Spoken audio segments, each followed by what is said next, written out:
Bonjour tout le monde, eh bien me revoici un petit coup pour vous accompagner en cette fin d'après-midi.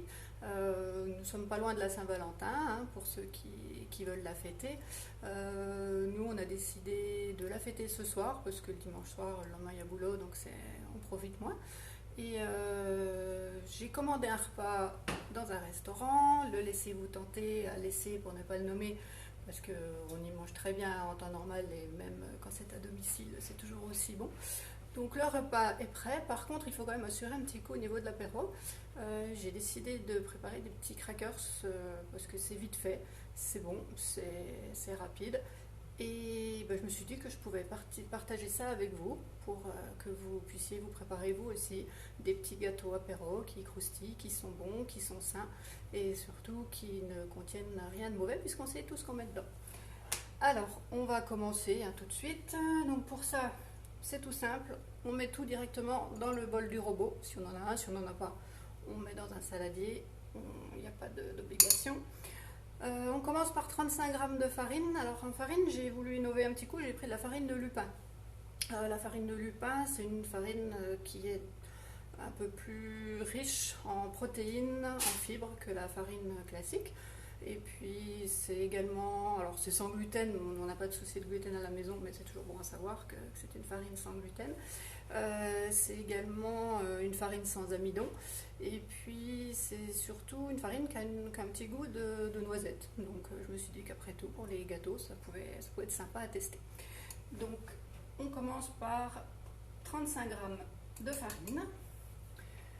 Sur la recette de base, hein, parce que je pars toujours, on inspire toujours de recettes existantes, il y a 60 grammes de farine, donc j'ai laissé 35 et je rajoute une dose d'énergie diète poulet. Donc là j'ai des doses individuelles, mais vous avez les boîtes également.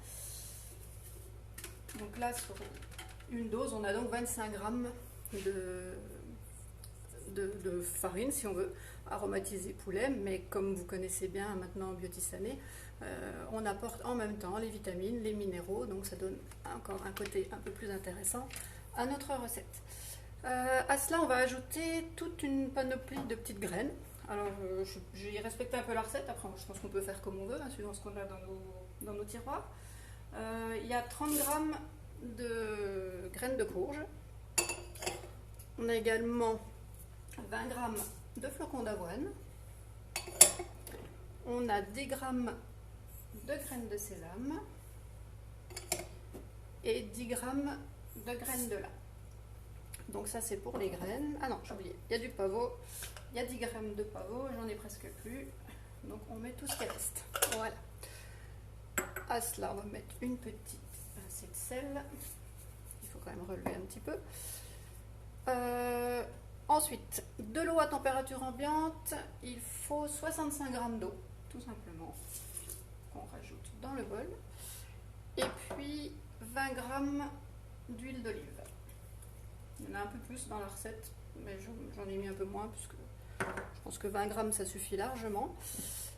Et puis pour donner un peu plus de goût également, j'ai pris sur moi de rajouter... Alors non, j'ai oublié, il y a la levure aussi. J'ai failli oublier la levure, il y a une toute petite cuillère à café de levure chimique.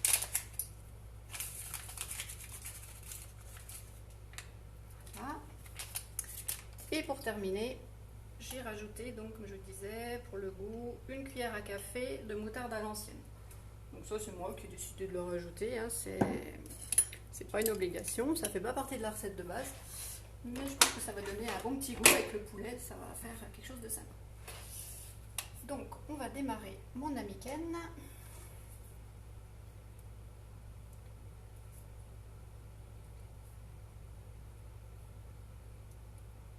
On va lui dire qu'on veut les vitesses 1 pour commencer. Voilà, on va simplement mélanger pour que tout soit bien homogène. On va obtenir à la fin une pâte un peu collante. Donc ça c'est normal. Pas s'inquiéter, la pâte doit rester un peu collante. Ça va un peu plus vite.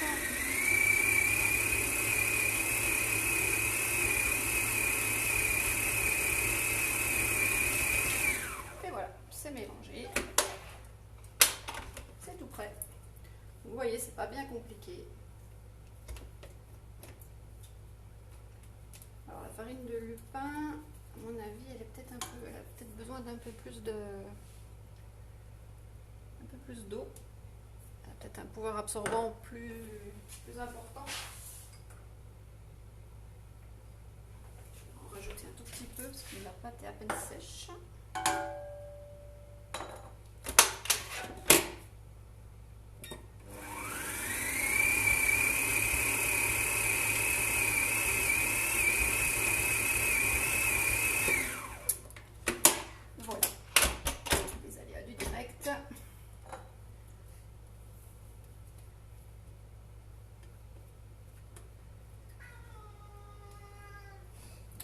Je ne sais pas si vous entendez, mais il y a le chat qui se lèche déjà les babines.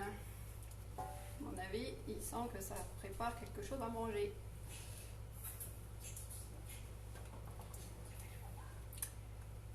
Voilà, on va récupérer tout ce qu'il y a là-dessus. J'espère que vous avez tous prévu de vous régaler ce week-end, comme tous les week-ends, j'ai envie de dire. La Saint-Valentin, après tout, c'est qu'une occasion de plus. Nous, voilà, c'est une occasion également parce que toutes les occasions sont bonnes pour se faire plaisir. Alors, on va déplacer un petit coup la caméra. Parce qu'ensuite, il va falloir préparer nos petits gâteaux. C'est très simple aussi. Alors, je pense que vous voyez. Je vais baisser peut-être un peu plus. Voilà. Donc le principe, c'est d'étaler les gâteaux entre deux feuilles, je vais y arriver, deux papiers de cuisson. Donc, on prend une première feuille, on va récupérer la pâte, qui ne ceci dit pas très collante du coup. J'en avais déjà fait une fois, c'était un peu plus collant. Je pense que ça va aller très bien aussi. Voilà. Et puis derrière, on va utiliser une deuxième feuille de papier cuisson pour pouvoir étaler le plus possible notre pâte pour que ça soit tout fin.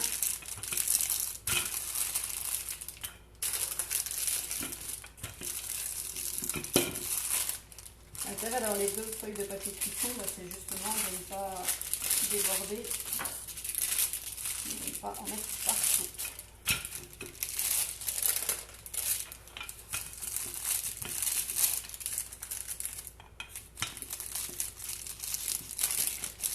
Si on déborde un peu, c'est pas grave.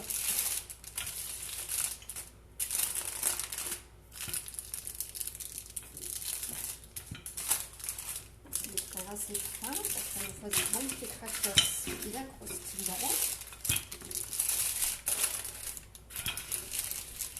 Voilà, je pense que là, on est pas mal. On va enlever la feuille.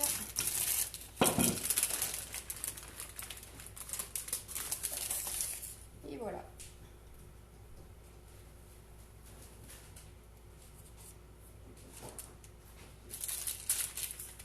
On va essayer de rétaler un petit peu. Après, on choisit ou pas de leur donner une forme, il n'y a pas de règle. Ils seront déjà à peu près découpés. Alors, si vous voulez, je les prédécoupe un petit peu pour que quand ils seront cuits, ils cassent plus facilement. Si vous souhaitez leur donner des formes, pas de problème.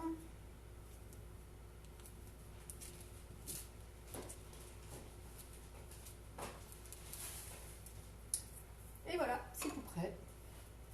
On a, je ne sais pas si vous voyez bien, une plaque de petits gâteaux prêts à être enfournés, tout fin, tout plein de bonnes graines, de bonnes vitamines, de minéraux, de tout ce qu'il faut. On va ouvrir le four, il a fait bip bip, c'est qu'il est chaud. Alors moi je le mets sur une plaque en silicone perforé, ça cuit uniformément.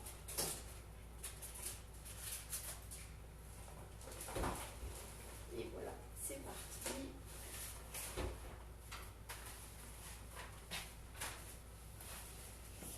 Je vais préciser le four, on est sur une cuisson à 180 degrés.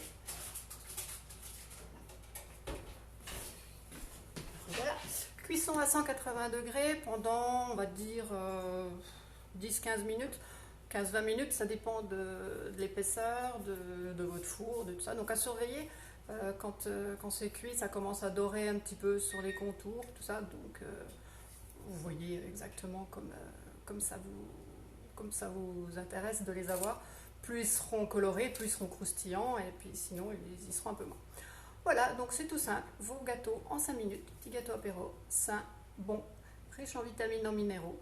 Et puis surtout, passez une bonne soirée, profitez bien de votre week-end et je vous dis à très bientôt. Bye bye.